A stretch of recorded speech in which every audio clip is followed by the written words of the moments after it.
I'm not necessarily so pessimistic. I do believe in the resilience of democratic society. I even believe in the resilience of liberal democracy. Now, I do see that after election result like this, you may think that's, I know, wishful thinking, but we have seen in cases in countries where radical right-wing groups and far-right governments are voted out of government again. Yeah. Think about Poland, or think about how much, just Moldova, a tiny country in Eastern Europe of 2 million inhabitants, they managed to resist the massive Russian vote influence. I do not really share the fascination with Russian strength. I actually think Russian society and even the whole system, I think it's probably much more fragile than we imagine.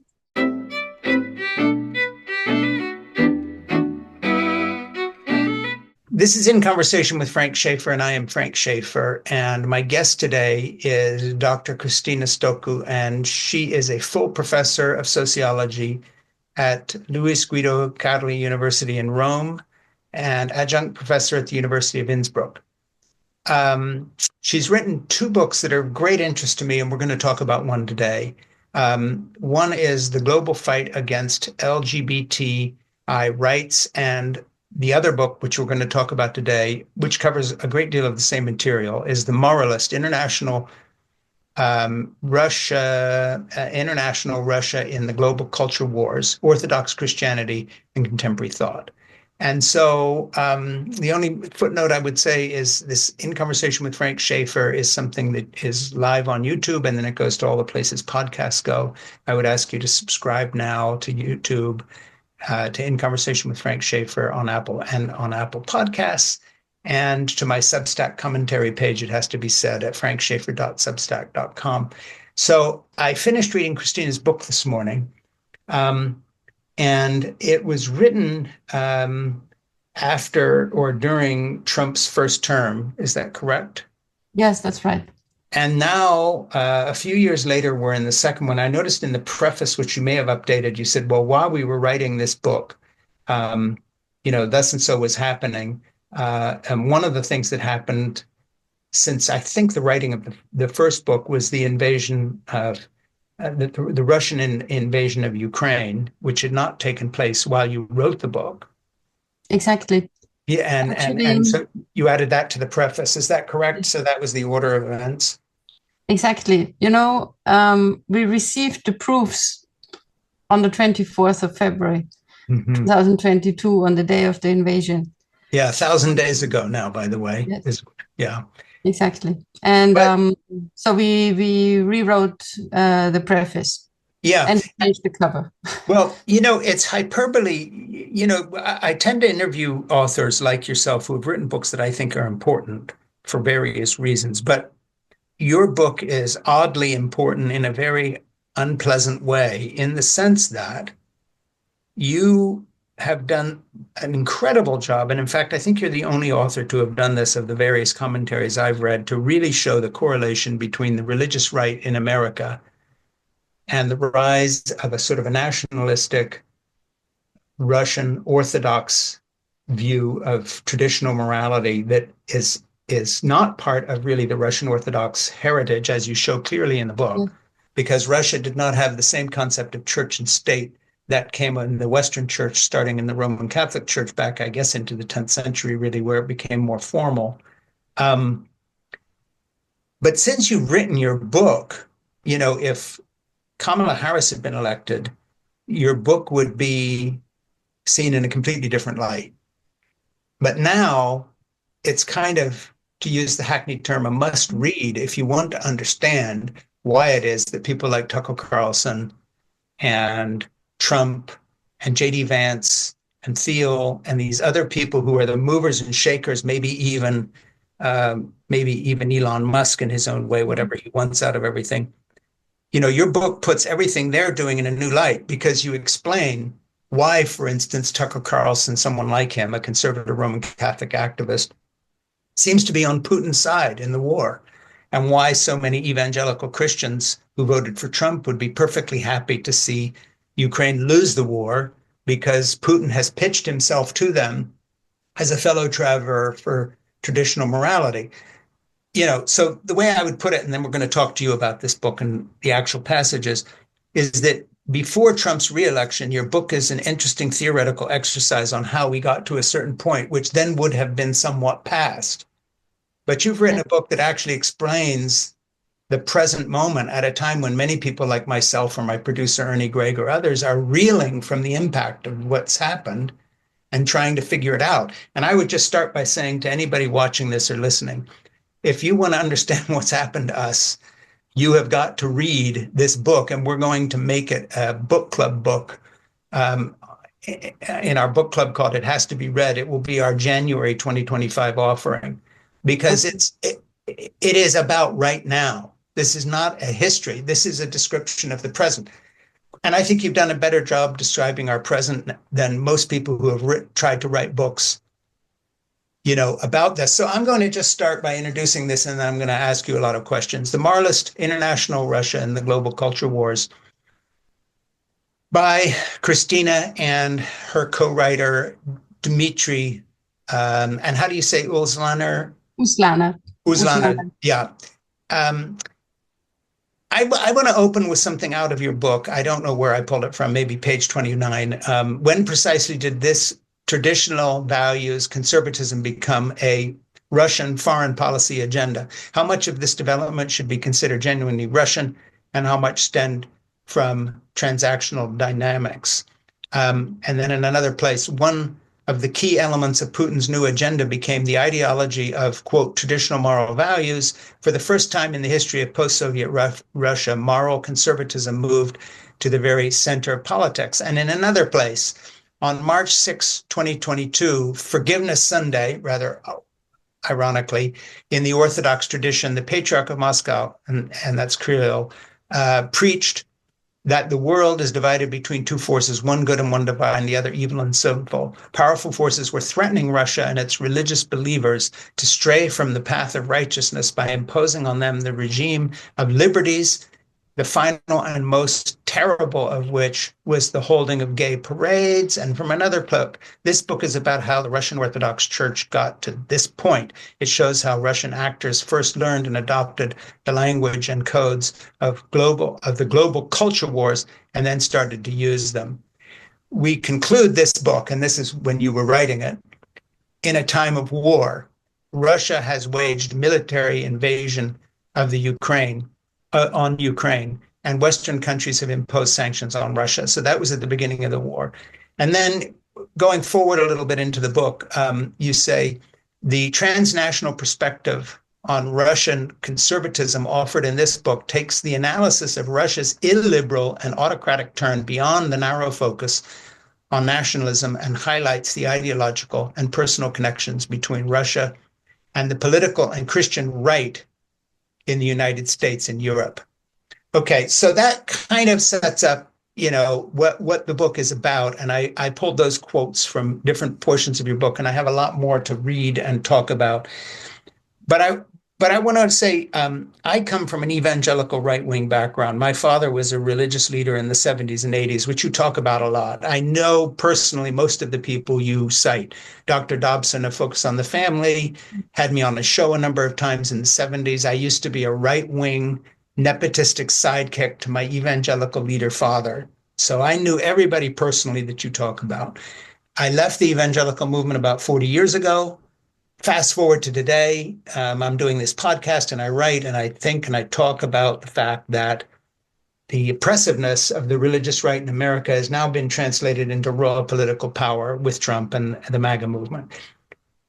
One part that I didn't know enough about until I read your book is how it fits in with what's happened in Russia and why it happened in Russia. I understood that when Tucker Carlson goes to Russia, or we have Family Council, Research Council meetings in Russia, or the Heritage Foundation has connection with Russia, I understood why they were doing this, but I didn't understand the history, the power of the moment, and you have really enlightened me. And as I said a moment ago, and then I'm going to shut up and ask you a lot of questions, this isn't some theoretical book about Russian history. This is about why right now Vladimir Putin's in the Ukraine. It's why right now Donald Trump is going to probably cede a lot of territory in the Ukraine to him. because his right-wing interlocutors and boosters coming from the evangelical right look at Russia as a place where, oh, they're against gay rights too. They are now pro-life, having borrowed the language of the American pro-life movement when Russia had nothing to do with this in its history, either Soviet or Orthodox. You've written something that is wonderful and horrible because it describes a moment that is threatening to anybody who cares about these things. But no one who's interested in American contemporary politics can avoid this book. You have to read it, period.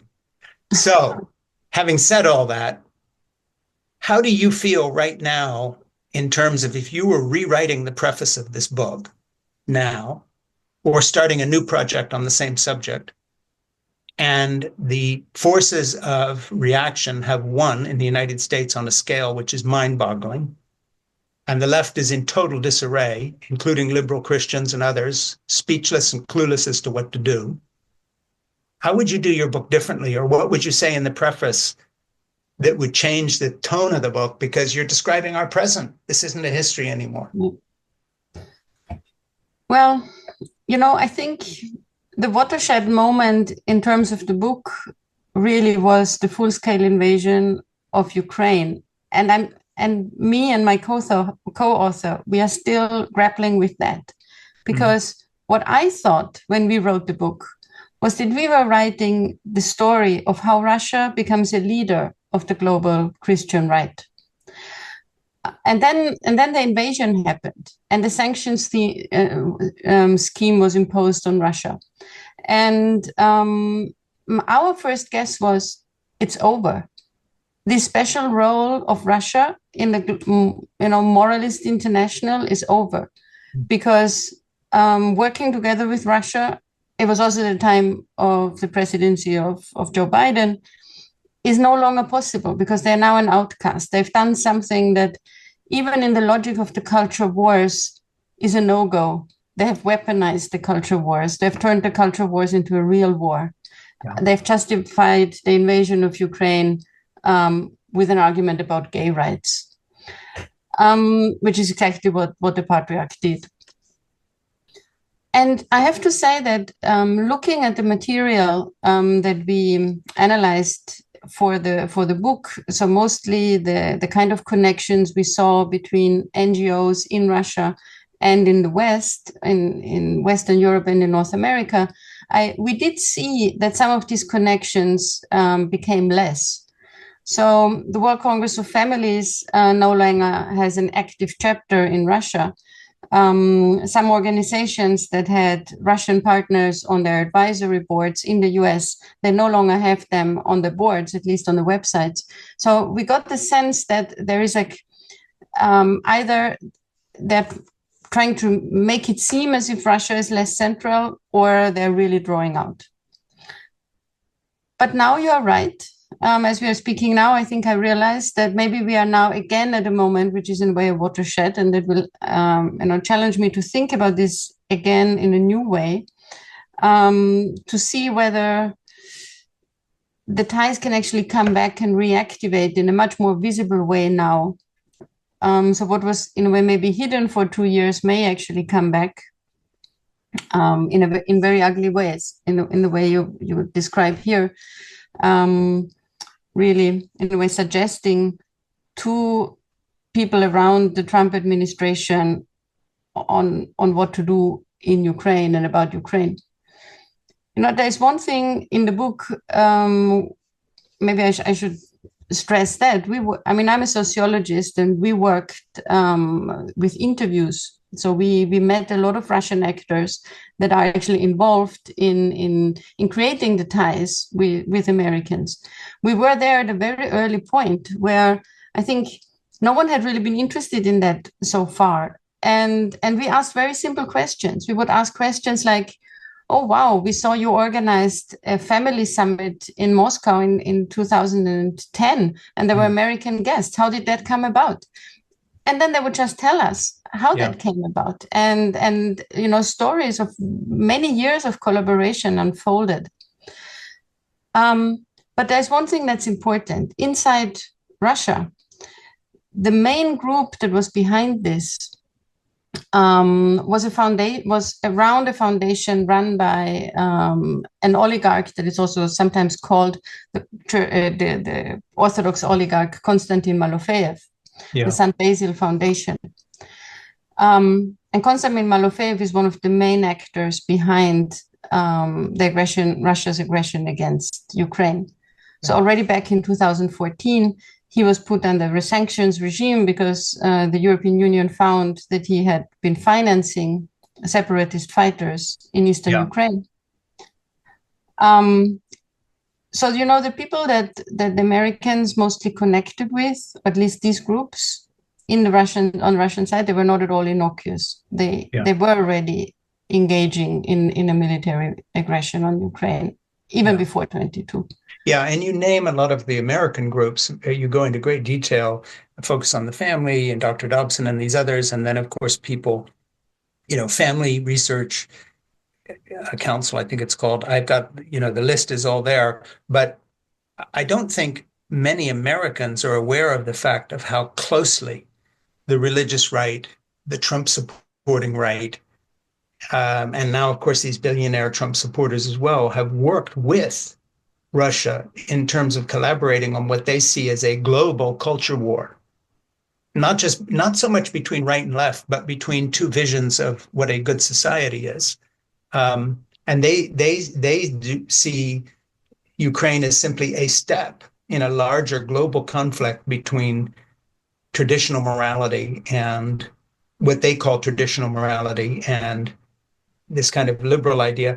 I want to ask you something that's a little off the track of where you cover in your book, but I'd like your opinion on something, and that is, it just seems to me that the moment now, if you were writing your book, you might want to take into account the fact that something that is similar in terms of a pattern of history, if you look at Roman history and you look at emperors such as Nero or Vespasian or any of these people, they all had the same trick. Whenever they were trying to consolidate power, they would say, we need to resurrect the traditions, the noble traditions of Roman history. And we need to get back to those no matter what they were doing. And of course, today, they're doing the same thing in China in an authoritarian, totalitarian regime. They're talking about Chinese values. They're kind of resurrecting Confucius in a sort of a communist version. Russia, of course, this is what your whole book is about. The USA, until fairly recently, was an outlier. We were the other great global power. And it just seems an odd moment to be talking to you this afternoon, because it seems to me that right now, the three global powers, China, Russia, and the USA, are all speaking a very similar language about a return to traditional morality as a way of projecting the power of the people who actually run those regimes. And there's a real similarity with ancient Rome. And I'm not talking about the decline of the Roman Empire and all that. I mean, a completely different thing. Literally, this was the policy of most of the emperors. They always were saying, we're taking away your rights because we're returning. And in their day, they said, well, this will please the gods. We've got to get back to our religion that will please the gods. Am I crazy, or is there a point there? Because it just seems we're in an odd moment of history. No, I think you have a point here, because if you put China and Russia and maybe the America under Trump too together, I think what they share is an aversion to democracy to a certain extent, and an autocratic political project, which of course in the Russian context is much further. In the Chinese context, it's already there, an autocratic project. But I think this distrust in democracy and its procedures, we did see that very clearly in Trump's campaign and in his permanent claims that the elections were rigged, the ones of 2020. So yes, I do agree with you that this is really concerning. I also want to say one thing, though. I mean, one question that we asked in the book is, why did the American culture wars globalize in the first place? Mm-hmm. And there are basically two origin stories. So one is the end of communism, the 1990s. Yeah. Time when the former communist bloc was opening up and religion was again returning. And for many Christian groups in the West, that also was a moment to re-evangelize and missionize those parts of Europe. And in those days, I remember the Russians were pushing back. The Russian Orthodox Church did not like the invasion of missionaries, telling people to accept Jesus as their personal savior and bringing all their culture war. At the beginning, they pushed back on that. And then you detail in your book how that changed. Yes, because the Russian Orthodox Church pushed back against the proselytizing aspect, but the seed of the message that grew. Yeah. Because the Russian Orthodox Church in the 90s was in a real disarray. What could they say to a post-Soviet society? They had nothing to say. They had no social teaching to use. Yeah. And I think what the American Christian right blueprint of what it means to be a conservative Christian resonated very well with many in the Orthodox Church that in a way were very poorly trained even theologically in thinking about these questions. Well, you talk even about how the Americans tried to import and have somewhat successfully imported the homeschool movement, for instance, which is totally out of character with Russia. But one thing I found so interesting in your book was the way you documented the fact that the missionary effort that at the beginning would have been about evangelizing pagan Russians who didn't really know Jesus. Very soon, that was dropped. And you have all these family associations and traditional conservative religious groups about abortion or feminism or gay rights beginning to proselytize Russians, not with the gospel of Jesus Christ as they would have understood those words, but with the gospel of American right-wing politics. And they may not have succeeded on the religious front, but they succeeded with a vengeance on the culture war front. So the irony, it seems to me, having read your book, one of the things I was thinking, and I made a little note to myself, was, the culture war that is taking place with Putin attacking the Ukraine and using one of his reasons, if it's the real reason that, it's standing up for traditional families and against gay rights and so forth and so on. How ironic that in all his speeches, he pushes against the evil West and Western hegemony in the United States, but actually their culture war is a borrowed American phenomenon. Exactly. That's exactly what we are saying. And your book is amazing that way. I have not heard anybody else make that connection as clearly and proven. No, I do think that I'm a lot indebted, well, first of all, to my Russian colleague and co-author, Dimitrius Lana, but also to many, Orthodox theologians in Russia. Yeah. Even people working inside the church, inside the Moscow Patriarchate, who saw this happening from inside. Mm-hmm. So there's a degree of insight in the book that I owe to them. And these were people who saw that this is happening. They were critical of it. And they alerted me in a way to the phenomenon, because it is a kind of imposition and also a blocking of doing Orthodox life in Russia differently. Mm-hmm.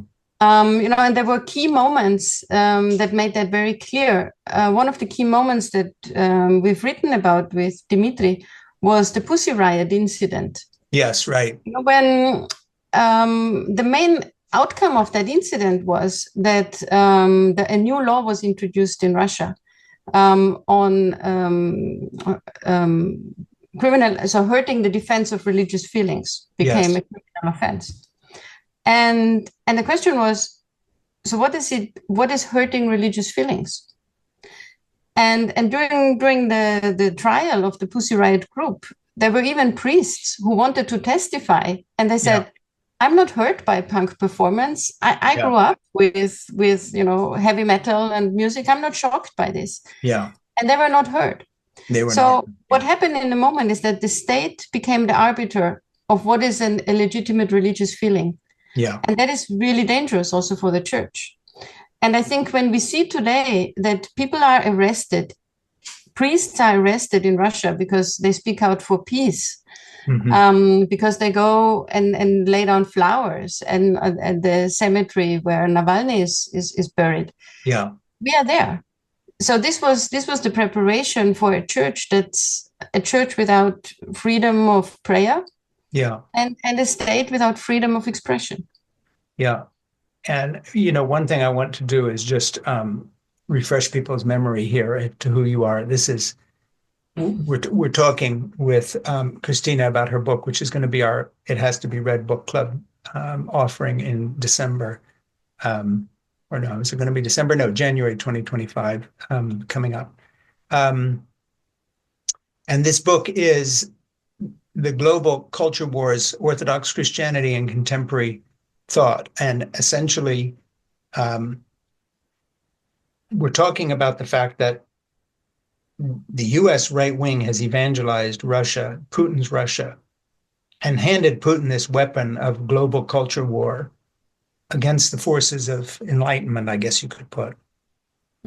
And the outline of the book runs something like this, just to get to the specifics. Chapter 1 develops in detail the argument presented in a nutshell in this introduction of the conservative, come si dice, how do you say that Italian word in English? Aggiornamento. Aggiornamento, that's it, okay.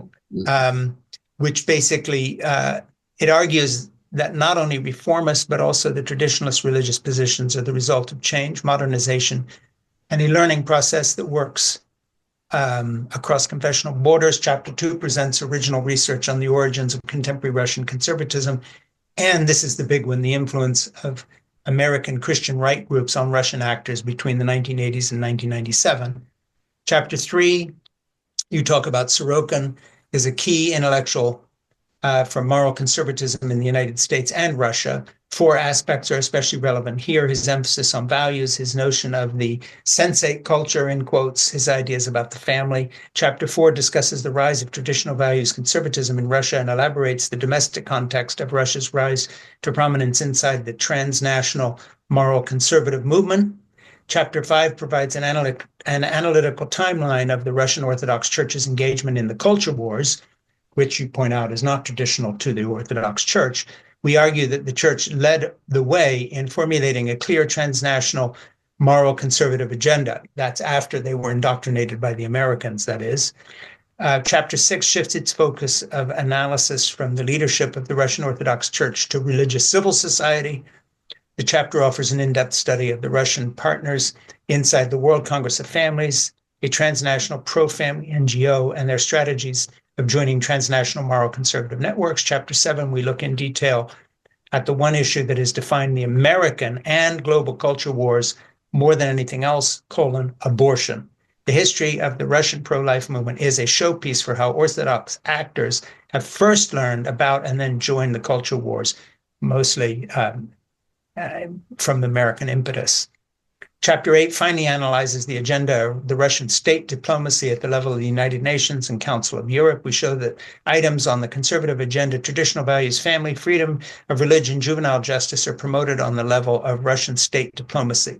The chapter shows how Russia is, quote, taking over the conservative agenda from previous important players like the Vatican Organization or the Organization of Islamic States. The Russian-led moral conservative strategy inside these institutions puts moderate religious actors in a dilemma because they end up simultaneously supporting a cause they consider important, such as traditional family values, as well as a political regime they actually find problematic, that is, autocratic Russia. So, to come back to a question I want to ask you, let's go back again now to what I asked a few moments ago, and that is that in the present day context of Trump's waiting to be inaugurated as a second run at the presidency, and the radicalism, the kind of off-the-wall character of the people he's nominating to his cabinet and to key positions, the fact that the Heritage Foundation has a 900-page book ready, basically taking everything Kirill and Putin believe and trying to turn it into American law when it comes to culture war, combined with the fact that a huge chunk of the right wing seems to be on the side of Russia in the war against Ukraine, this is rather a new landscape into which your book would be launched if you were writing it today. So I want to go back and just say, how do you think your book applies to informing my listeners or readers how they can best navigate the Trump era and what comes after it, seeing that, we've made a decision to, as it were, in America, ratify Putin's culture war agenda here. And even with the kind of threat of violence towards immigrants and others, the delegitimization of gay marriage on the list of things that the Heritage Foundation wants to put forward in its proposals.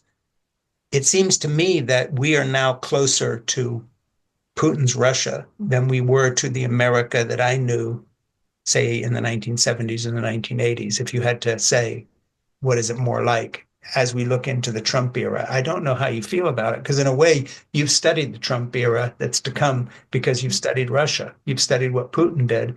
And that, in a way, is a horrible blueprint for what may be ahead of us here. It just seems to me.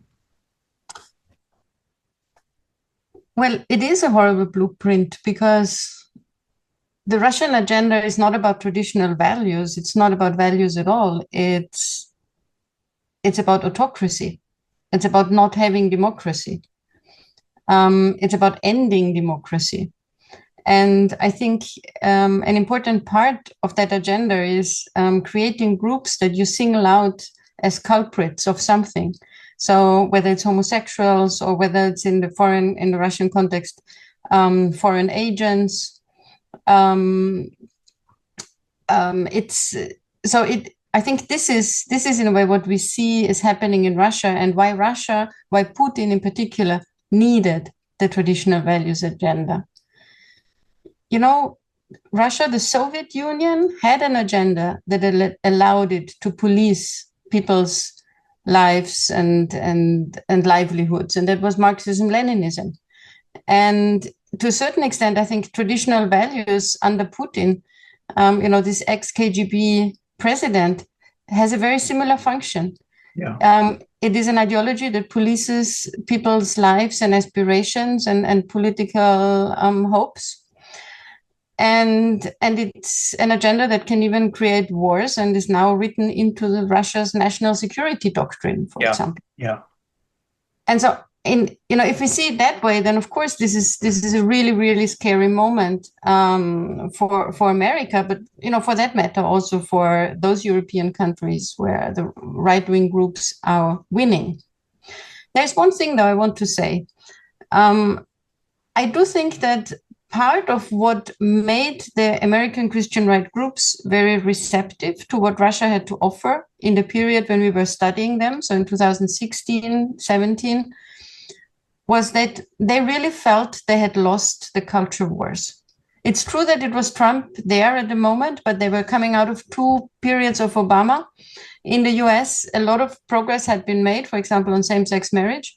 And I do remember that from the interactions we had and we witnessed, there was a sense of, well, the cultural wars in the US are lost, but maybe we can win them outside. Yeah.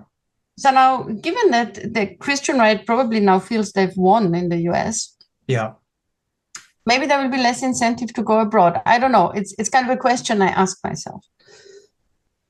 I hope you're right, but I've got a feeling that, the old British expression, to really get it up the nose, in other words, feel lots of hubris and excitement about this, that when you look at the fact that, Donald Trump's on phone calls with Putin already, and Elon Musk is sitting in on them, and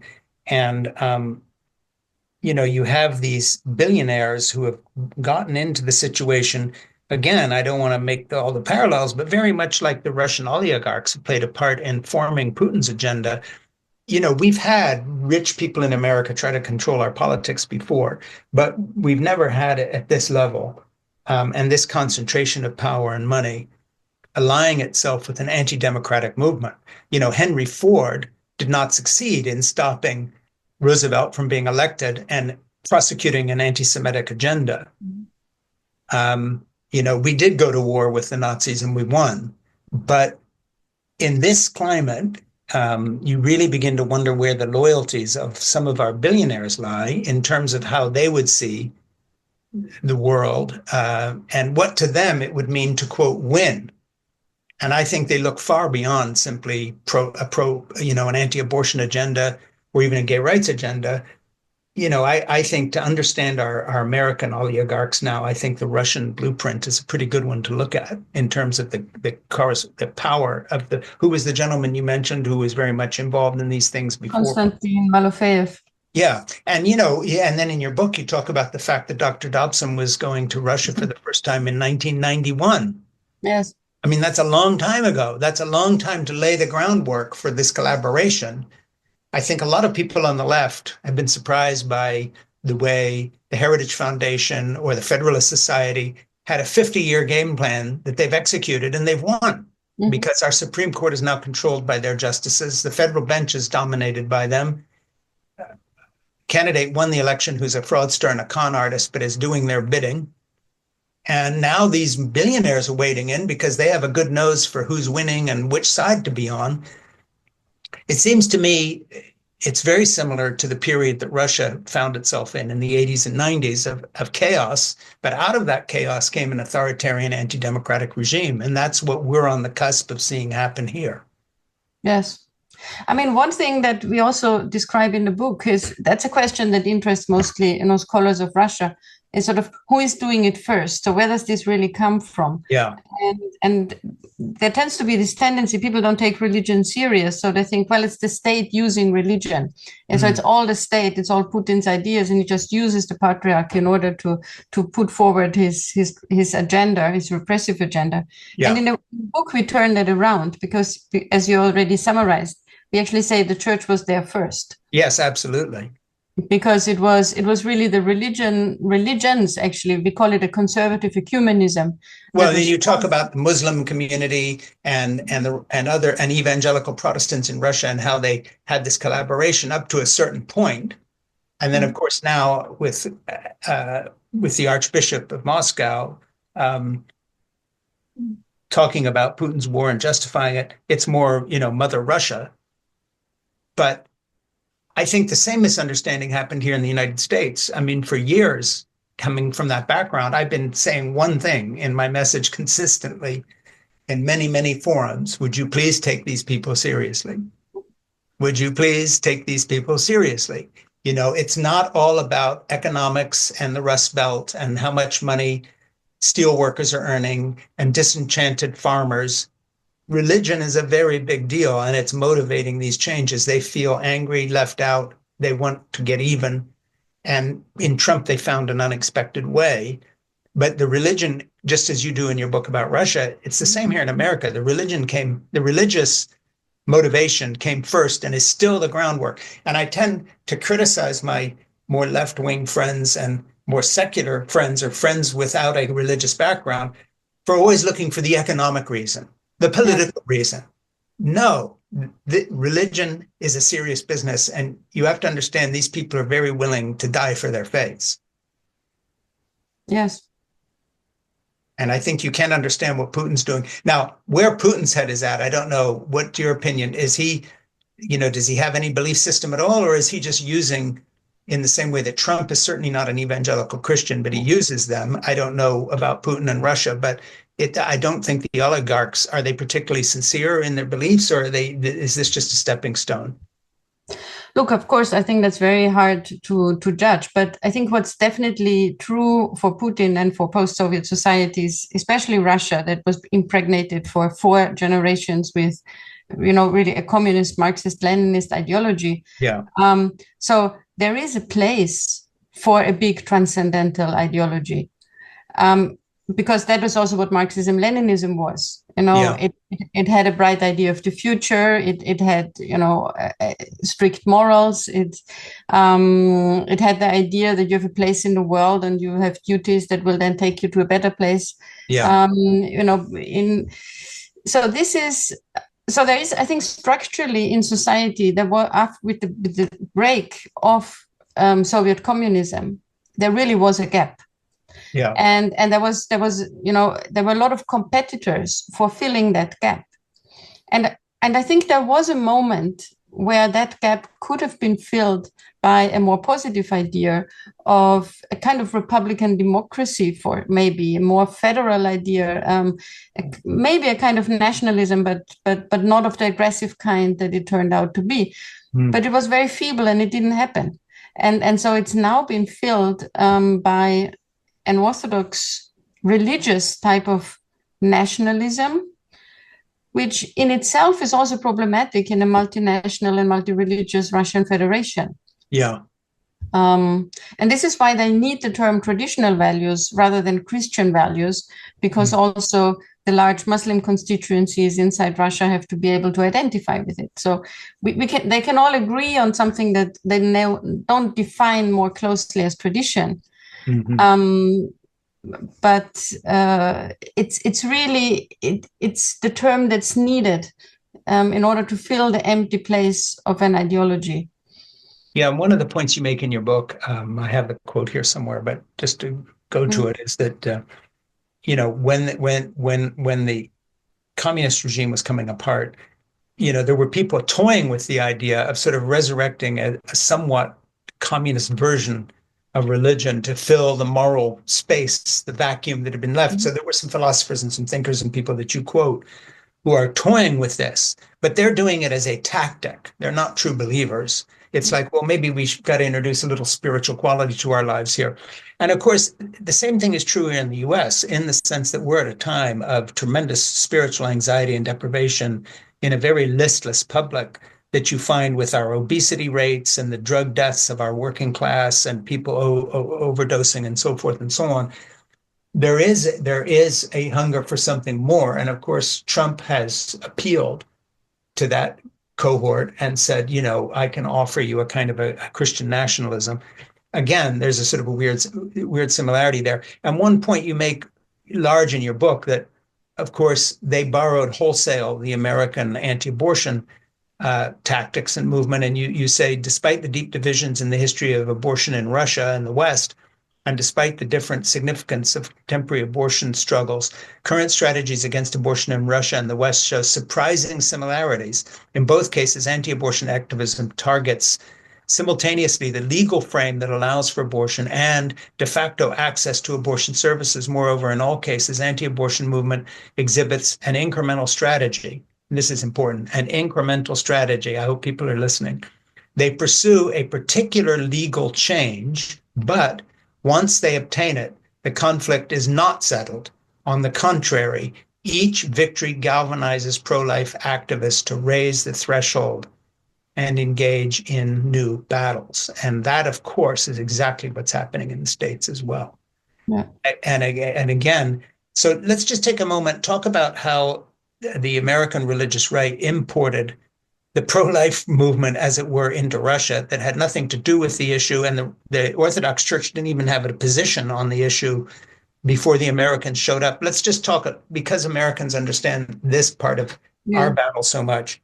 Well, I had a really interesting interview with the priest who runs the first pro-life NGO in Russia. Yeah.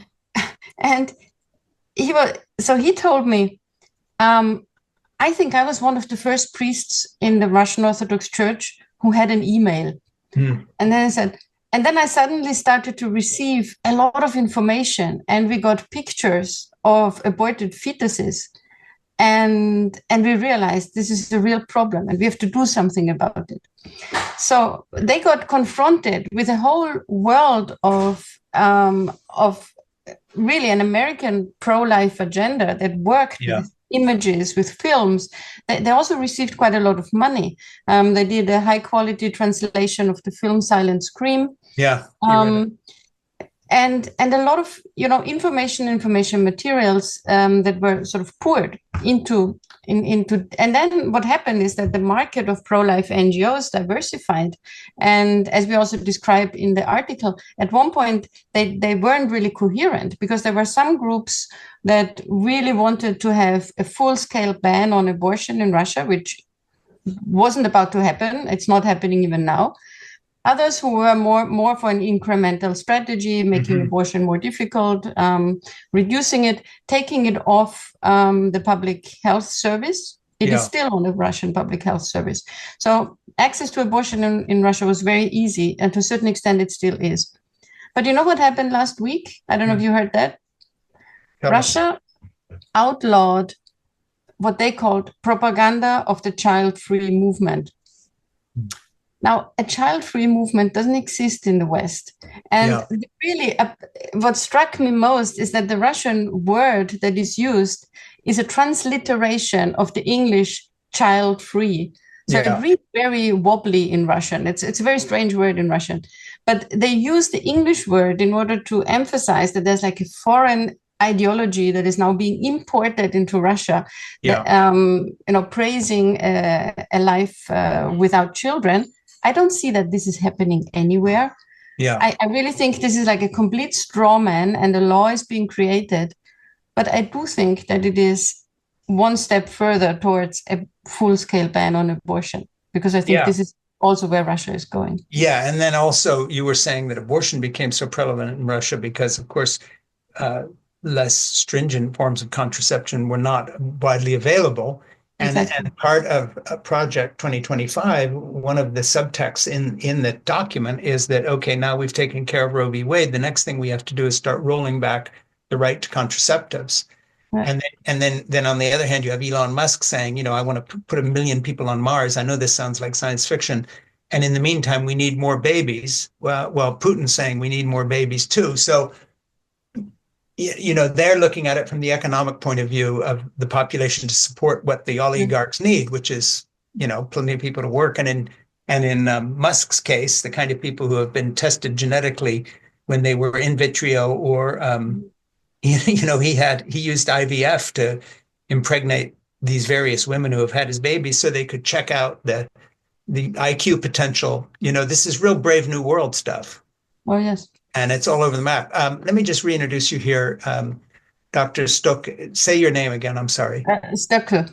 Stoeckl. I keep seeing the I on the end, and I want to say I. It's Dr. Stoeckl is our guest today, and she's written a genuinely important book, genuinely a must read if you want to understand what just happened to our election and what's going to happen to the world. Russia and the Global Culture Wars, Orthodox Christianity, and Contemporary Thought. And, I can honestly say from the bottom of my heart, this is, given the moment we're in, this is as important a book as anybody can read, and the truth of what you write. And by the way, very lyrically and beautifully written. This is not a book written just for academics. This is a book anybody can read, and enjoy is the wrong word, but get through. I would just highly recommend it. It's going to be our book club offering in January 2025.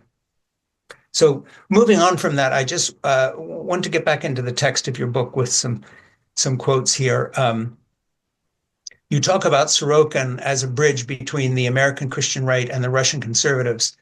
Talk about Sorokin and his influence a little bit, because, we know Solzhenitsyn and we know various names. Sorokin is not a household word. I know that Tucker Carlson knows who he is, and I know a lot of religious right activists know who he is. And of course, Donald Trump doesn't read, but a lot of the people around him would. And I'm sure, the kind of people who are part of Opus Dei and running the Heritage Foundation would have been influenced by Sorokin. So just talk about what he said and the wide range of his influence and why he's in your book, because I just found that part so enlightening. Peter M. Sorokin is a very interesting figure. He was born in Imperial Russia. He has a very dramatic life. He was a politician at one point, and a sociologist before the word really existed as an academic discipline, and then he emigrated to the West. And he became the founder of the sociology department of Harvard University. Yeah.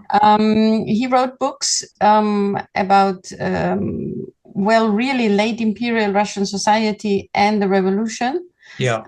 He wrote path-breaking studies on hunger, on what hunger does to society, on the agricultural societies and urbanization. And so, yes, he is actually a very important founder of sociology. One thing I just want you to make sure you introduce is his steps of the various kinds of cultures. Yes. Just make sure you do that. Yeah. In the latest part of his work, he introduced a theory of culture that has the idea, which was actually prominent at the time, also other sociologists thought that cultures sort of rise and fall. Yeah. And he had one particular culture he was very much worried about, which he called the sensate culture, and he associated American society with that. So a culture that is sort of more prone to feelings, to emotions, to satisfying desires and needs, and that in that sense becomes decadent and therefore declines, and it will then give rise to a new cultural cycle. And what was, I think, really relevant about Sorokin is that in the 1950s, then he wrote a book called American Sex Revolution. So 1950s, right? So it's before 1968.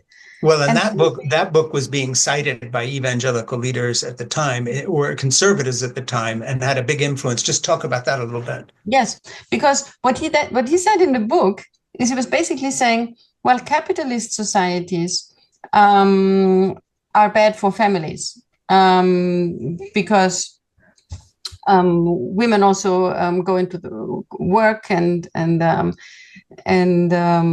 relationships become, the divorces rise and so on. And then he said, this is just what happened in Russia with the revolution. Mm-hmm. So he basically argued at the height of the Cold War, where the two systems were at war with each other, that in terms of what they did to the family, they're really the same. Yeah. And I think this is what made him, a household reading for Christian conservatives. Yeah. Who, yes, of course, were against communism because it was atheist, it was against religion.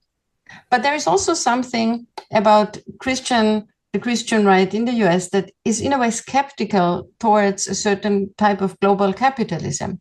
Yes, very much so. And you see that now with Trump playing to that. Yes. And all of a sudden, isolationism is the in thing. It's why we're going to end wars and do this, because let's just take care of America, and global capitalism is sort of un-Christian. Exactly. So their idea of capitalism is very much like one of a kind of a Main Street capitalism of, small business holders, also of an agricultural society. That was Sorokin's idea of people basically living off their land, which of course then also implies very traditional gender roles. Yeah. And so, yes, so this is in a way a phase of Sorokin's life where he wrote several of these books, which became household reading for the Christian right. But I do also want to mention that in the very last phase of his production, he got very much interested in altruism.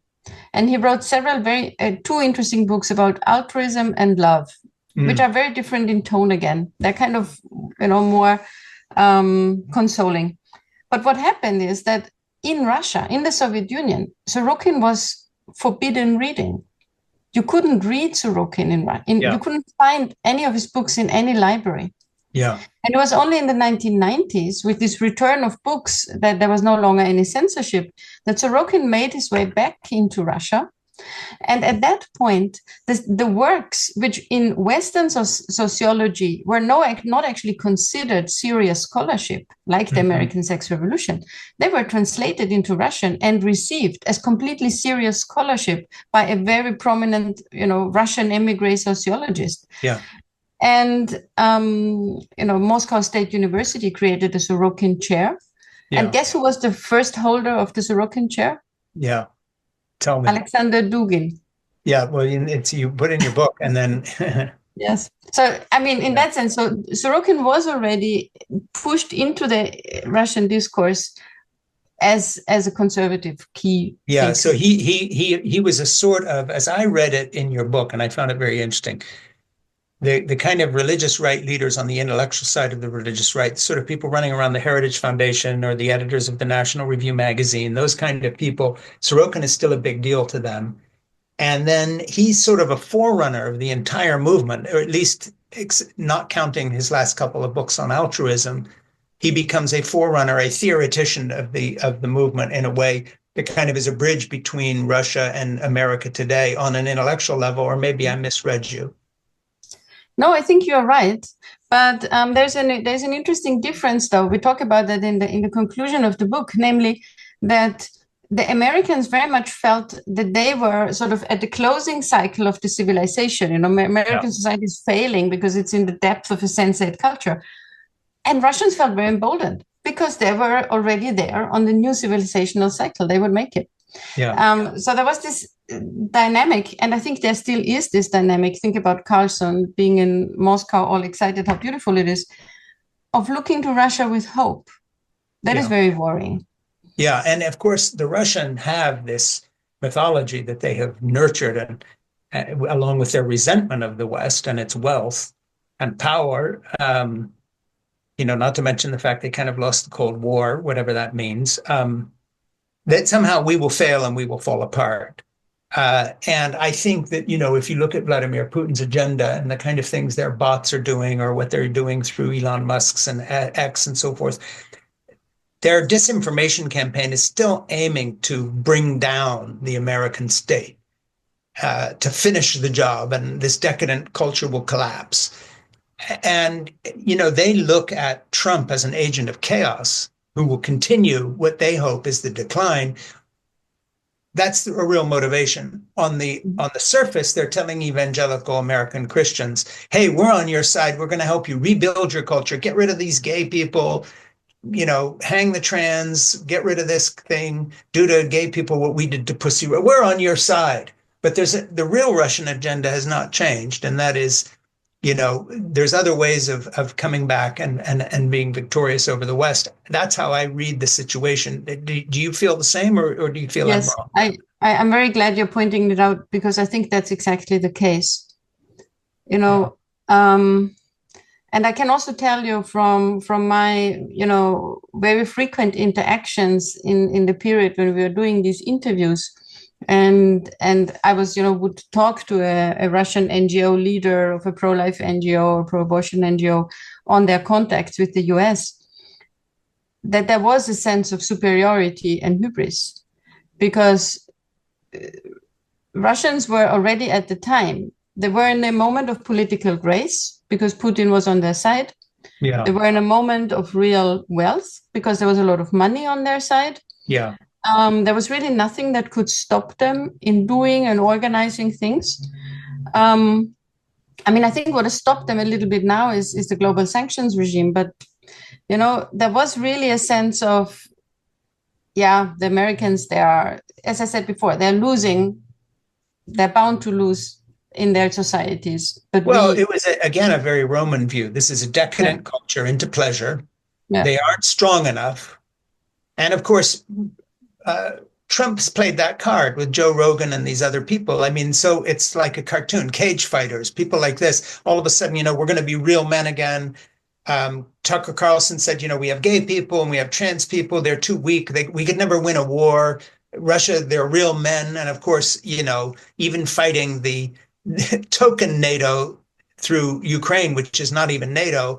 At this point, Tucker Carlson would need to take some of that back, because in the military confrontation against even the West in a most token form through their current war, Russia has not done very well. But that aside, I think they are counting on our decadence, quote unquote, bringing us down, while pretending to be on the side of the religious right, who, if you took them at a surface level, wants to change that and make us, quote, strong and godly again.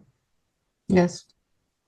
You write, when those from progressive left discuss the Christian right's moral conservatism, they often express incomprehension as to why conservatives think that culture outweighs economics as a matter of public concern. Why is it that, quote, values matter most in conservative discourse rather than the redistribution of wealth or equal justice under the law? The focus on values becomes more understandable when we clarify the foundations of the moral conservative approach to the study of society. In this respect, Sorokin is a good guide. An analysis of his works reveals the logic behind moral conservatives' ongoing anxiety over values and their relative neglect of economic issues. So we've sort of covered that, but the way you address this, again, we kind of talked about it before. I don't think it can be said too much that in trying to understand the moment we're in, we need to take the religious imperative seriously and understand that whether it's being manipulated by Trump or Putin, when you get down to the level of true believers, they really do believe that our culture has turned a corner and will decline because of certain moral characteristics or immoral characteristics. And on the other hand, they're very optimistic now Trump has been elected. He's going to fix all this, and we're going to chase those bad guys out. And somehow, weirdly, and I'm not saying I'm trying to prophesy anything, but there is no question there's a convergence between this election and what happens in Ukraine and also to Western Europe eventually. This is big time history. This is not a minor detail. That's true. I mean, what interests me as a sociologist of religion is also the division that this creates inside religions. Because it is evident that what we discussed are phenomena that are in the very conservative wings of all religions that exist. So we have, of course, conservative Catholics that are completely on that side, conservative Orthodox, but we also have Orthodox, and even in Russia today, but most certainly outside Russia, who don't see it that way. And I mean, in the Catholic Church at the moment, we have a Pope who doesn't see it that way. I mean, Francis famously talked about these groups as an ecumenism of hate. He didn't lend them his support. Well, and you mentioned in the book until he came along, they were sort of thinking, well, we can work with the Vatican. Oh, that didn't work out because this liberal bad person came in. Oh, we're going to work with the Americans now. Yeah. And I mean, even think about, the Christian churches in Europe, they were really instrumental in the foundation of the European Union. Yes, exactly. Well, Adenauer and those people really believed that. I mean, it was for them, that was a matter of spiritual truth. Exactly. Exactly. And so why would religion now become an instrument of dismantling that? This is something that interests me, because there are groups. Now, there are also Christian right groups in Europe today, represented in the European Parliament, that want to dismantle the European project in the name of Christianity. A project that was very much, the fruit of a movement in the name of Christianity. Well, and if you look at, Great Britain, a lot of the impetus for Brexit was from not exactly the religious right, but certainly a strong anti-democratic nationalism that didn't like the European Union because, we're this sort of little England idea. I just want to go to something you wrote about Sorokin and ask you, how you interpret this.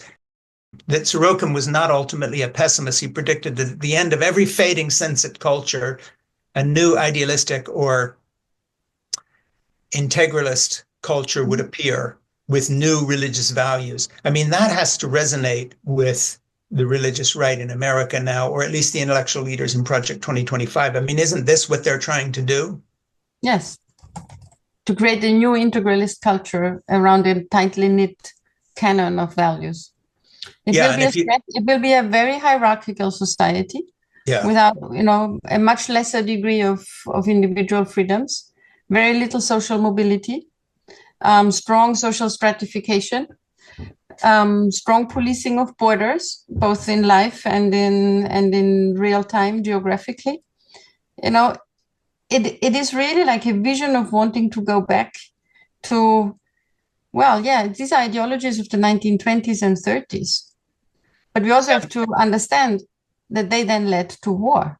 Yeah, they did. And then you also write the idea that Russia has a mission to fulfill in the contemporary world, that it could become the leader of the new value system, was also clearly expressed by Vladimir Putin's address to the Federal Assembly in 2013. And, one thing that your book is a great gift that you've given us all is the documentation of how this has happened. You go into great detail about the foundations and the NGOs of the American religious right, going all the way back into the 70s and 80s, that made first contacts with the Russians. This is not a modern phenomena. This is part of a pattern that goes back a long, long way, where people like Dobson were seeing the potential of what's actually happened now. Mm-hmm. I don't think there are many people who know this. I know a lot about this. My memoir, Crazy for God, sitting back there, about my journey through this big religious tribe. I would say a third of the information in your book is totally new to me. I haven't seen anything substantiated as clearly. You and I share the same ideas about the results here, but how we got there is phenomenally important. And I think is the key to a lot of how we should react now. So I want to talk about that a little bit. First of all, again, plug this book heartily. It's going to be our January offering, and it has to be read. And I would add one more thing before we get off here. I mean, we're not wrapping up yet, but when we do, please stay on for a moment and talk with my producer, Ernie, because we want to be able to put links to whatever you want to link to. But also, we want you to give Ernie the name of some other guests that we might not know about that we could contact. We can either talk to her alone or come back with you, because this is it. I mean, there is no more important subject than what we've talked about today. This is it. So please stay on and give Ernie some ideas. That said, how do you see our choices now? I won't ask what do you think will happen, but I'm an American. I come from a religious right background. I understand what's happened here.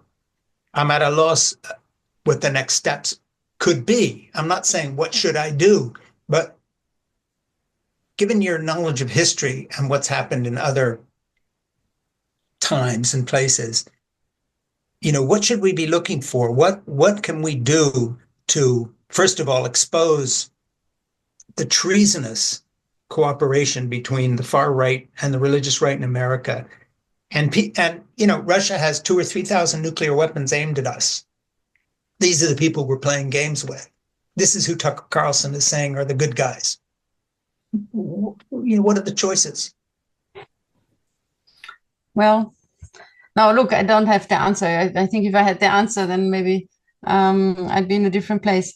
I think, I'm not necessarily so pessimistic. I do believe in the resilience of democratic society. I even believe in the resilience of liberal democracy. Now, I do see that after election result like this, you may think that's, wishful thinking, but even we have seen in cases in countries where radical right-wing groups and far-right governments are voted out of government again. Yeah. Think about Poland. Think about how much just Moldova, a tiny country in Eastern Europe of 2 million inhabitants, they managed to resist the massive Russian vote influence and maintain a pro-European course. I also I do not really share the fascination with Russian strength. I actually think Russian society and even their whole system, I think it's probably much more fragile than we imagine. Yeah. I am very much afraid of what can happen when that system implodes for whatever reason. I'm afraid of that because there was a lot of people in Russia I know, and I'm afraid for their fate also. But I do not really think that we should think that this is all immovable and it all will stay like that and it's all under control and it's all laid out. I think actually there's a lot of fragility also on that side. Yeah. And there's been a surprising resilience and creativity, well, certainly on the Ukrainian side, and to a certain extent, maybe also in European societies and North America supporting Ukraine. And one thing really, it's such a tragedy that Ukraine has become, in a way, that place where people feel a battle is being waged between Russia and the West, because that's just not true. It's about one country that wants to have its fate in its own hands. It doesn't want to be influenced by Russia. It's not the battleground for the global culture wars. That's not what it is. And so I just hope that we can kind of maybe leave aside the big concepts and focus on what is really relevant. And I don't want to be pessimistic on these accounts for liberal democracy and also not for Ukraine.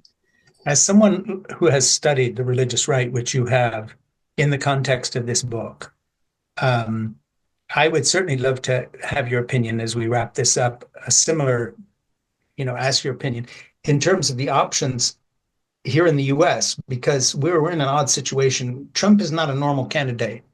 He refused to accept the verdict of the last election that he lost, and now he won.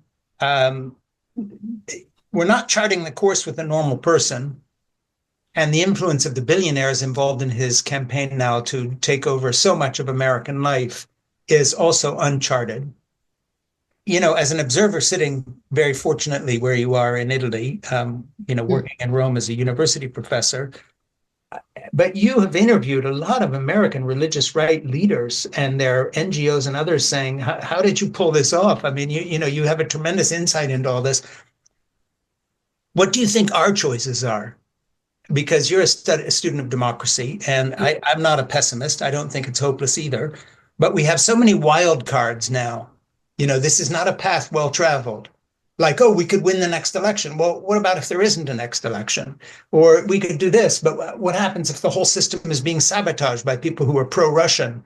There's a lot of unknowns here, but how do you read this from your perspective of having interviewed these people and you've studied Russia and you've studied history?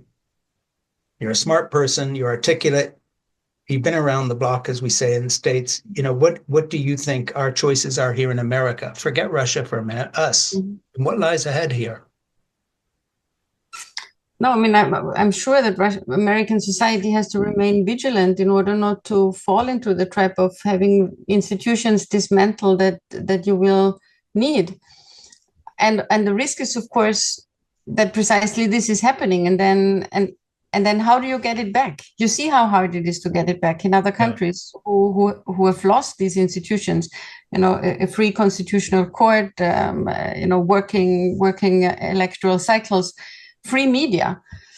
Now, so really, I don't have an answer. But one thing I also want to say, the Americans have an experience with the culture wars for half a century, even more, almost a century. And I do know that James Davison Hunter, the sociologist who coined the term the culture war, the book he wrote after was called Before the Shooting Starts. So he was very concerned that culture wars can turn into shooting wars. And I do agree. I think it's warranted to have that fear, but one should also see that it actually hasn't happened for a very long time. That culture wars were very much about, disagreeing on public policies, disagreeing on different things in politics, but they didn't necessarily, and in many places, they generate into shooting wars. And I think that's also what we have to continue to work on in America, but also in Europe. Disagreements over many of these questions are normal. It's normal that people disagree, even on value questions, on morality politics. The challenge is not to have it degenerate into shooting wars. And I think this is precisely what a figure like Putin wants us to believe and do, to think that in order to end disagreement, we have to kill each other. And this is what we have to resist. I said I'd wrap it up, but there's one more thing. I've been reading an interesting book. Well, I've read it several times, actually, by Tom Holland, the Roman historian, called Dominion, How the Christian Revolution Remade the World. And Tom Holland has an interesting idea developed in that book, that coming out of the Roman Empire, you have Christendom, and of course it goes up and down. And at one time, European Christians have slaves, and another time they ban slavery, but there's a sort of a sense of the arc of justice, the arc of history bending toward justice. But Holland makes an interesting point, and that is that really there is no left-right conflict in America or in the West. What we really have is the two elements of Christianity after the Reformation, the sort of importance of the individual rooted in Jesus's teaching that the last shall be first and the first shall be last. And so we have civil rights and gay rights and anti-slavery come out of that. And then, of course, the Apostle Paul's conflict coming back and saying, but women should sit down and shut up. And you have both. And he says, let's not see our culture wars, in essence, as a war between two factions. Let's see it as a civil war within Christendom between the two elements that have actually shaped our culture. And he says left-wing secular people are somewhat dishonest in pretending that things like the Rights of Man Declaration that comes out of the French Revolution and then the United Nations, that these came out of thin air, that actually these are the logical continuation of certain Christian ideas. And then on the right, you can't forget about the other teachings. The last shall be first. Your Lord was crucified and tortured to death, and in his weakness, showed his strength. I'd just be interested to end on your idea about that, because you're a very interesting student of history as well. I wonder if Tom Holland has a point, and maybe there's a point, not of resolution, but that would be a place to start a discussion with the people you don't want to have shooting at us. And just say, hey, wait a minute. You know, we're not denouncing you as the far right fascist. Don't denounce us as these left-wing communist godless people. Our idea of the rights of man don't come from the United Nations. They come from a basic Christian principle of tolerance. And yes, that same Bible, that same teaching has people being burnt at the stake, but it's always been 2 steps forward, 1 step back. Isn't there a commonality here, a purpose? Can't we put these two halves back together? I mean, that's where I would start a discussion if I got to talk to the MAGA group and just say, you know, actually, this is a civil war. You know, this is a civil war within Christendom. We're not all on the same side here, but let's realize we're drawing, you know, Project 2025 is coming from the same place that Paul came from when he said there's neither Jew nor Gentile, male nor female. You're just taking it in a very different direction than we are, but we are on the same page. I don't know. Is that crazy? No, I don't think it's crazy at all. I mean, I think I was hinting at this before when I said that this is really very much a conflict inside religions, inside religious traditions between sort of, you know, I think that you can give different labels, you know. One would be maybe more an orientation to discipline, and the other one more one to liberty, one more to a collective self-determination, and the other one to an individual self-determination. But it's evident, like for a sociologist like me, that every society needs both impulses. Yes. If you only go for individual self-determination, you won't get society. You'll get some form of anarchy. If you only go for collective self-determination, you don't get a society either, because you get just a totalitarian regime. And so it's clear that you need both in order for society to flourish. And this is why I think on the extreme sides of both, maybe you won't even come through, you know, people won't listen.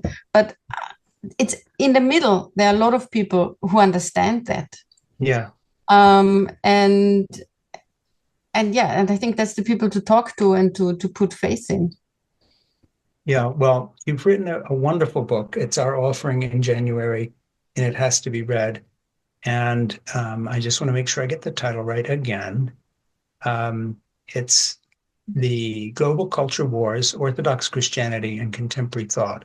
And I want to say again, one more time to my listeners, if you want to understand why Trump won the election and how this all worked, the story Kristina tells about Russia and America and the collusion of the religious right with the Russian authorities to bring them to a place where Putin is now using this as a justification for a war against Europe, period. Got to read her book. It's unique. I've read a lot on this subject, and I've never read anything as well done or as in-depth. So literally, you know, a hearty thank you. And I just hope that we can get people reading this and understanding our moment of history better. Thank you so much. And please do stay and talk to Ernie now, and give us some other guests. And if you ever want to come back with one of them and talk to us some more, I'd love to do that. And if, by the way, you know Tom Holland, whose own podcast is called The Rest is History with Dominic, his partner, which is my favorite podcast, by the way, not mine, his. I would love to have you and Tom Holland and talk for about 2 hours about this, because I think he brings a lot of insight into just the rise of Christendom and what I would like to say are our best values. All right. Look, thank you. Thank you very much, Frank. You've been very kind of praising the book and inviting me to your podcast. I really appreciate it. Thank you. Ok, well, tutto bene. Buonasera, buonanotte. Buonasera, sì. Grazie. Ciao.